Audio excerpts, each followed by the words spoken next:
Testemunhos para a Igreja, volume 6, capítulo 23, A Fazenda da Escola de Avondale. Há, com relação à disposição e ao uso das terras próximas à nossa escola e igreja, algumas coisas que me foram mostradas e que fui instruída a lhes apresentar. Até há pouco não me sentia livre para falar a esse respeito, e mesmo agora não me sinto na liberdade de revelar tudo, pois nosso povo ainda não está preparado para compreender tudo quanto na providência de Deus se desenvolverá em Avondale. Nas visões da noite foram-me claramente apresentadas algumas coisas. Havia pessoas escolhendo lotes de terra perto da escola, nos quais pretendiam construir casas e estabelecer residências. Ergueu-se, todavia, alguém em nosso meio e disse: estão cometendo um grande erro, o qual terão de lamentar. Essa terra não deve ser ocupada por edifícios, a não ser para proporcionar acomodações para os professores e alunos da escola.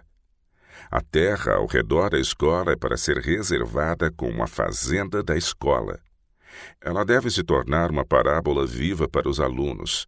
Eles não devem considerar as terras da escola como coisa comum, mas olhá-la como um livro aberto diante deles, o qual o Senhor quer que estudem.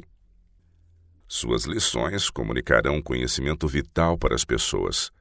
Caso permitam que a terra próxima à escola seja ocupada com casas particulares e tenham depois que escolher para cultivo outra terra distante da escola, será um grande erro daqueles para sempre lamentados.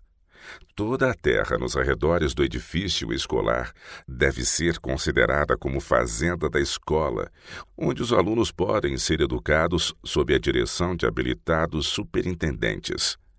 Os jovens que hão de cursar nossas escolas necessitam de toda a terra ao redor. São para o plantio de árvores ornamentais e de frutas e cultivo de hortaliças. A fazenda da escola deve ser considerada um livro aberto da natureza, do qual os professores tirarão lições objetivas. Cumpre ensinar aos nossos estudantes que Cristo, Criador do mundo e de tudo o que há nele, é a vida e a luz de toda criatura vivente. A vida de toda criança e jovem, dispostos a apoderar-se das oportunidades de receber a devida educação, tornar-se-á reconhecida e feliz por aquilo que seus olhos contemplam enquanto se acha na escola. A obra diante de nós. Necessitamos de mais professores e mais talento para educar os alunos nos vários ramos de atividade, para que muitas pessoas saiam deste lugar aptas e dispostas a levar a outros o conhecimento que receberam. Rapazes e moças órfãos devem encontrar nele um lar.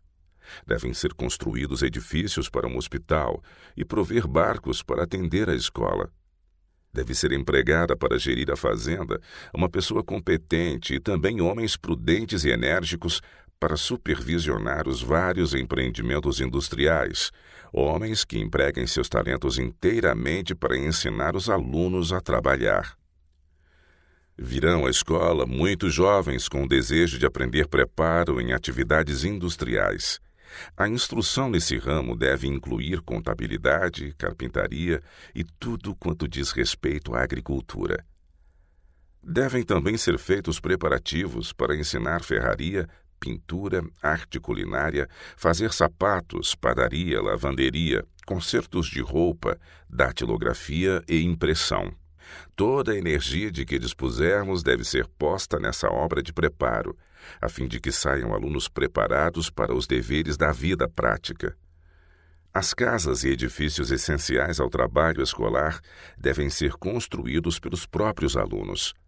Essas construções não devem ser feitas muito juntas, nem situadas perto dos edifícios escolares propriamente ditos. Na execução dessa obra, devem se formar pequenos grupos que, sob a administração de competentes líderes, sejam ensinados a experimentar um perfeito senso de responsabilidade. Todas essas coisas não podem ser realizadas de uma vez, mas devemos começar a trabalhar com fé. A terra deve ser reservada. É desejo do Senhor que os terrenos em volta da escola lhe sejam consagrados como sua própria sala de aulas. Achamo-nos situados em lugar onde há bastante terra, e os terrenos próximos à escola e à igreja não devem ser ocupados com residências particulares. Os que creem na verdade para este tempo não se acham todos transformados no caráter. Não constituem todos lições práticas apropriadas, pois não apresentam o caráter de Cristo. Muitos há que gostariam de ficar perto da escola e da igreja, os quais não seriam auxílio, antes entraves. Acham que devem ser ajudados e favorecidos. Não apreciam nem a espécie nem a situação da obra em que nos achamos empenhados. Não compreendem que tudo quanto tem sido feito em Avondale tem sido efetuado com mais árduo labor e mediante o dinheiro dado com sacrifício, ou deve ser restituído àqueles de quem foi tomado emprestado. Entre os que desejam instalar-se perto de nossas escolas, há alguns cheios de importância própria e de ansiedade quanto à própria reputação. São suscetíveis e facciosos. Essas pessoas precisam ser convertidas, pois se acham longe de estar em condições de poder receber as bênçãos do Senhor. Satanás os tenta pedirem favores que, se concedidos, só os prejudicariam, e assim eles causam ansiedade a seus irmãos. Os princípios vivos da palavra de Deus precisam de ser introduzidos na vida de muitos que agora não acham lugar para eles. Os que estão aprendendo na escola de Cristo considerarão todo o favor recebido de Deus como demasiado bom para eles. Compreenderão que não merecem todas as boas coisas que recebem e se considerarão felizes. Sua fisionomia exprimirá paz e serenidade no Senhor, pois tem a promessa de Deus de que cuidará deles. Assim diz o Senhor: o céu é o meu trono e a terra o escabelo dos meus pés. Que casa me edificaríeis vós? E que lugar seria o do meu descanso? Porque a minha mão fez todas estas coisas, e todas estas coisas foram feitas, diz o Senhor. Mas eis para quem olharei? Para o pobre e abatido de espírito, e que treme da minha palavra. Isaías 66, versos 1 e 2. Durante os dias finais de 1898, tivemos muitas experiências a nos ensinarem o que significavam essas palavras. Meu coração se achava grandemente opresso, e as questões me foram então expostas quanto aos males que surgiriam em consequência da venda das terras em torno da escola para serem ocupadas por residências. Parecia como se estivéssemos em uma reunião de conselho, e entre nós se achava alguém de quem se esperava que nos ajudasse a sair das dificuldades. As palavras que ele proferiu foram claras e decisivas. Esta terra, por indicação de Deus, é para benefício da escola. Vocês já tiveram provas da operação da natureza humana e do que ela manifesta sob a tentação. Quanto maior o número de famílias que se estabeleçam ao redor dos edifícios escolares, tanto mais dificuldades haverá no caminho dos professores e alunos. O egoísmo natural aos filhos dos homens está pronto a se revelar na vida se tudo não estiver de acordo com suas conveniências.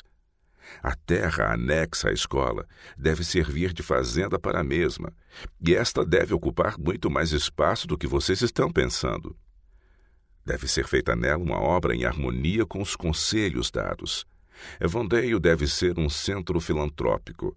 O povo de Deus na Austrália será movido pelo Espírito do Senhor a dar simpatia e meios para a manutenção e estímulo de muitos empreendimentos caritativos e beneficentes, que serão um meio de ensinar os pobres, os desamparados e os ignorantes a se ajudarem a si mesmos. Um panorama. Tem-me sido enviados em várias ocasiões esclarecimentos quanto a deverem ser as terras ao redor de nossa escola usadas como fazenda do Senhor. Em sentido especial, porções dessa fazenda devem ser completamente cultivadas. Vi estender-se diante de mim um terreno plantado de toda espécie de árvores frutíferas que produzirão frutos nesta localidade. Havia também hortas em que se semeavam e cultivavam sementes. Caso os gerentes dessa fazenda e os professores da escola recebam o Espírito Santo para operar com eles, terão sabedoria em sua liderança e Deus lhes abençoará o trabalho. O cuidado das árvores, o plantar e semear, bem como a colheita, hão de ser admiráveis lições para todos os estudantes. Os invisíveis laços que ligam a semeadura e a colheita devem ser estudados, e seja a bondade de Deus acentuada e apreciada. É o Senhor que dá o poder e a energia à terra e à semente. Não fosse o agente divino aliado ao tato e à habilidade humanos, e seria inútil semear. Há um poder invisível a operar constantemente em benefício do homem, a fim de o alimentar e vestir. A parábola da semente, tal como se estuda na experiência diária do professor e do aluno, deve ensinar que Deus está atuando na natureza e que isso demonstra as coisas do reino do céu. Deus e a natureza. Depois da Bíblia, a natureza deve ser o nosso maior livro de estudo. Não há virtude, porém, em deificar a natureza, pois isso seria exaltar a coisa feita acima do grande mestre construtor, que planejou a obra e a mantém em atividade todo o tempo segundo o seu desígnio. Ao semearmos a semente e cultivarmos a planta, devemos nos lembrar de que Deus criou a semente e a destinou à terra. Por seu divino poder, Ele cuida dessa semente. É por determinação sua que a semente, ao morrer, dá sua vida à erva, e a espiga que contém em si outras sementes que serão armazenadas e de novo lançadas à terra para dar a sua colheita. Podemos também estudar como a cooperação do homem desempenha uma parte. O ser humano tem sua parte a realizar, sua obra a fazer. Essa é uma das lições que a natureza ensina, e nela temos de ver uma obra bela e solene. Fala-se muito a respeito de Deus na natureza, como se o Senhor estivesse obrigado por leis da natureza a ser servo dela. Muitas teorias querem levar a mente a supor que a natureza é um instrumento autossustentado, independentemente da divindade, tendo o seu poder inerente para operar. Nisso, os homens não sabem de que estão falando. Supõem eles que a natureza tem um poder autoexistente. Sem a contínua assistência de Jeová, o Senhor não age por meio de suas leis para ultrapassar as leis da natureza.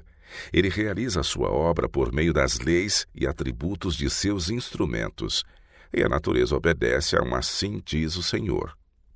O Deus da natureza está o tempo todo em atividade. Seu infinito poder opera de modo invisível, mas as manifestações aparecem nos efeitos que a obra produz. O mesmo Deus que guia os planetas opera no plantio do fruto e na horta. Jamais ele criou um espinho, um cardo, uma erva daninha. Essas são obras de Satanás, resultado de degeneração por ele introduzidas entre as coisas preciosas. Mas é por meio da imediata ação de Deus que cada botão se abre em flor. Quando esteve no mundo na forma humana, Cristo disse: "Meu Pai trabalha até agora, e eu trabalho também." João capítulo 5, verso 17. Assim, quando os estudantes empregam o seu tempo em atividade agrícola, deles é dito no céu: são cooperadores de Deus. 1 Coríntios capítulo 3, verso 9. Sejam conservadas as terras que estão perto da escola e da igreja. Os que vêm para se estabelecer em Curambom podem, se desejarem, encontrar para si lares nas proximidades ou em partes da propriedade de Avondale. Mas segundo a luz que me é dada, toda essa parte de terra, desde o pomar da escola até a estrada de Maitland, e se estendendo de ambos os lados da capela para a escola, deve tornar-se chácara e parque, embelezados com flores fragrantes e árvores ornamentais. Deve haver pomares e cultivar-se toda espécie de produtos que se adapte ao solo, de modo que este lugar se torne uma lição objetiva, tanto para os que vivem perto como para os que vivem longe. Seja, portanto, mantido à distância tudo o que não é essencial para o trabalho da escola, de modo que a santidade do lugar não seja perturbada pela proximidade de famílias e edificações. Permaneça a escola isolada. Será melhor que as famílias, por mais devotadas que sejam ao serviço do Senhor, se localizem a alguma distância dos prédios escolares. A escola é propriedade do Senhor, e os terrenos ao redor são sua fazenda, da qual o grande semeador pode fazer um livro de estudo. Os resultados dos esforços serão vistos, primeiro a erva, depois a espiga e, por último, o grão cheio na espiga. Marcos capítulo 4, verso 28. A terra entregará os seus recursos, trazendo o regozijo de abundante colheita. E o produto reunido pela bênção de Deus deve ser usado como livro de estudo da natureza, do qual se podem tirar lições espirituais claras e aplicáveis às necessidades das pessoas. Uma lição objetiva. Há diante de nós grandes coisas que, como vemos, devem ser feitas, e tão depressa quanto os meios o permitam, devemos ir adiante. Paciente e dedicado esforço deve ser feito para o estímulo e elevação das comunidades circunvizinhas e para sua educação nos setores industriais e de saúde. A escola e todos os seus arredores devem ser lições objetivas que ensinem os caminhos do progresso e apelem ao povo por reformas, de modo que o gosto, a diligência e o refinamento possam tomar o lugar do que é grosseiro, impuro, da desordem, da ignorância e do pecado. Até mesmo os mais pobres podem melhorar o ambiente ao seu redor, levantando-se cedo e trabalhando diligentemente. Mediante nossa vida e exemplo, podemos ajudar outros a discernir o que há de repulsivo em seu caráter e em torno de suas propriedades, e com cortesia cristã podemos estimular a melhoria. Muitas vezes se levantará a pergunta: que se pode fazer onde predomina a pobreza e com ela se depara a cada passo? Sob tais circunstâncias, como podemos imprimir nos espíritos ideias corretas de progresso? A obra é sem dúvida difícil, e a menos que os professores, os homens de pensamento e aqueles que têm recursos ponham em ação seus talentos e se levantem como Cristo faria se estivesse em lugar deles, uma importante obra ficará inacabada. A necessária reforma jamais será feita, a menos que homens e mulheres sejam ajudados por um poder de fora deles mesmos. Os que têm talentos e habilidade devem usar esses dons para beneficiar os seus semelhantes, esforçando-se por colocá-los numa posição em que possam ajudar-se a si mesmos. Assim é como a educação obtida em nossas escolas deve ser utilizada com o máximo proveito. Os talentos confiados por Deus não devem ser escondidos debaixo do alqueire ou sob a cama. Vós sois a luz do mundo, disse Cristo. Mateus 5, verso 14.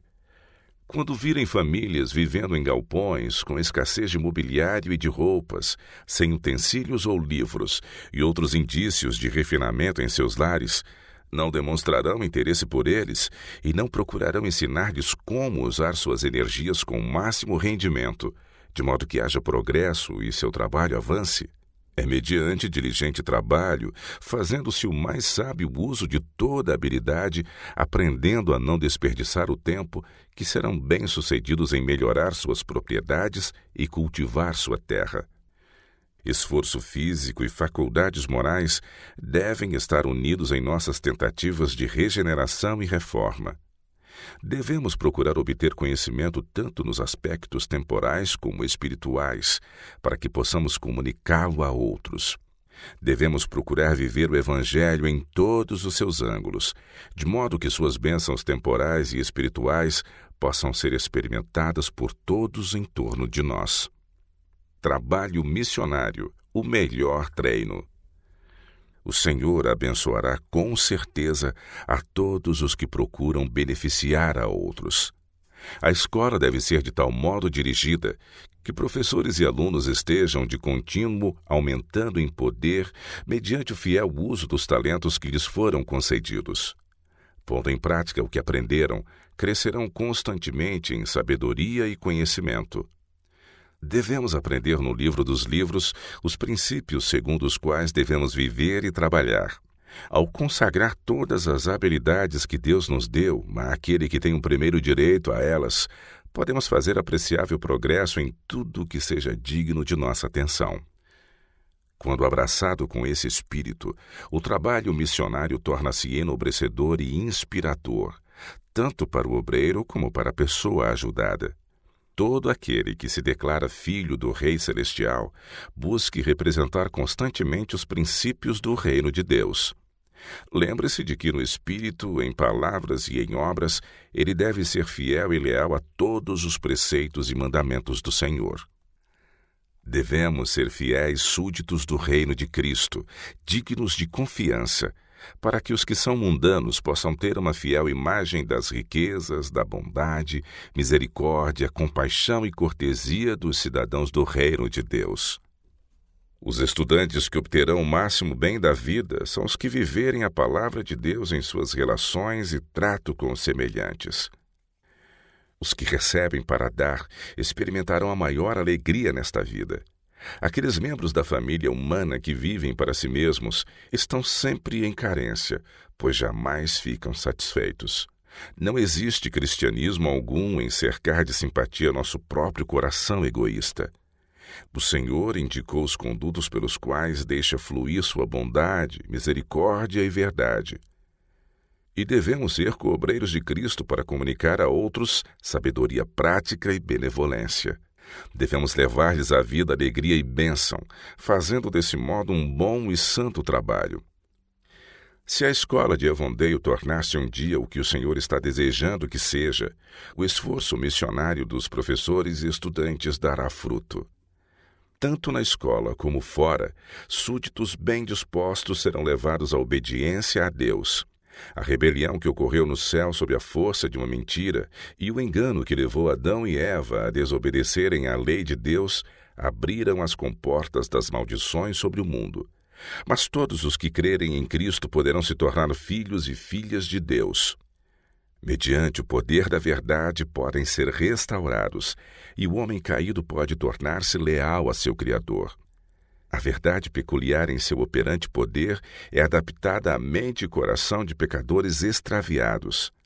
Por meio de sua influência, a ovelha perdida pode ser reconduzida ao aprisco. Sejam quais forem a posição ou posses de alguém que tenha o conhecimento da verdade, a palavra de Deus lhe ensina que tudo quanto tem lhe é entregue como depósito em confiança. É-lhe fornecido para provar o seu caráter. Seus negócios seculares, seus talentos, renda, oportunidades, tudo deve ser atribuído àquele a quem ele pertence, tanto pela criação como pela redenção. Quando ele usa cada precioso talento em promover a divina e grande obra da educação, quando se esforça em obter o mais completo conhecimento de como ser útil, de como trabalhar pela salvação das almas prestes a perecer, as bênçãos de Deus seguramente acompanharão seus esforços. Deus nos concede os seus dons para que possamos servir a outros, tornando-nos assim semelhantes a Ele. Os que recebem os seus dons para que possam reparti-lo com outros, tornam-se semelhantes a Cristo. É em ajudar e erguer a outros que nos tornamos enobrecidos e purificados. Essa é a obra que faz a glória refluir para Deus. Precisamos tornar-nos entendidos nestes pontos. Nossa vida precisa ser purificada de todo egoísmo, pois Deus deseja usar o seu povo como representante do reino celestial. Nossas escolas precisam ser dirigidas sob a supervisão de Deus. Há uma obra a ser feita em favor de rapazes e moças, a qual não foi ainda completada. Há um número muito maior de jovens que necessitam das vantagens de nossas escolas de preparo. Eles precisam do curso de preparo manual, que lhes ensinará como levar uma vida ativa com boa disposição. Toda espécie de trabalho deve estar associada com nossas escolas. Sob a liderança de homens sábios, prudentes, tementes a Deus, devem os estudantes ser ensinados. Cada ramo da obra deve ser dirigido do modo mais completo e sistemático que a longa experiência e a sabedoria nos capacitam a planejar e executar. Despertem os professores para a importância desse assunto e ensinem a agricultura e outras atividades que sejam necessárias ao preparo dos estudantes. Procure cada departamento de trabalho alcançar os melhores resultados. Seja a ciência da palavra de Deus introduzida no trabalho, para que os estudantes possam assimilar princípios corretos e alcançar a mais elevada norma possível. Exercitemos as habilidades que Deus nos deu e apliquemos todas as energias no desenvolvimento da fazenda do Senhor. Devemos estudar e trabalhar para que os melhores resultados e o máximo de rendimento resultem da semeadura, de modo que haja abundante suprimento de alimentos, tanto temporal como espiritual, para que o crescente número de estudantes que serão reunidos sejam treinados como obreiros cristãos. Temos visto gigantescas árvores caídas e desarraigadas. Temos visto o arado sulcando a terra, abrindo profundas valas para o plantio de árvores e a semeadura do grão. Os estudantes estão aprendendo o que significa arar e que a enxada e a pá, o ancinho e a grade são todos implementos de honrosa e proveitosa indústria. Erros serão cometidos muitas vezes, mas todo erro está próximo da verdade. A sabedoria será adquirida mediante fracassos, e a energia que se aplica no começo dá esperança de sucesso no fim. A hesitação retardará as coisas, e o mesmo fará a precipitação. Mas tudo servirá como lições se o instrumento humano o desejar. A ideia de que o trabalho é degradante tem levado milhares para a sepultura. Os que realizam somente trabalho manual frequentemente trabalham em excesso, enquanto os que trabalham com o cérebro sofrem por falta de saudável vigor que o trabalho físico proporciona. Se os intelectuais partilhassem o fardo da classe operária a ponto de terem os músculos fortalecidos, os operários poderiam dedicar parte de seu tempo à cultura mental e moral. Os que se dedicam a hábitos sedentários e literários devem fazer exercícios físicos. A saúde deve ser suficiente incentivo para levá-los a unir o trabalho físico com o mental.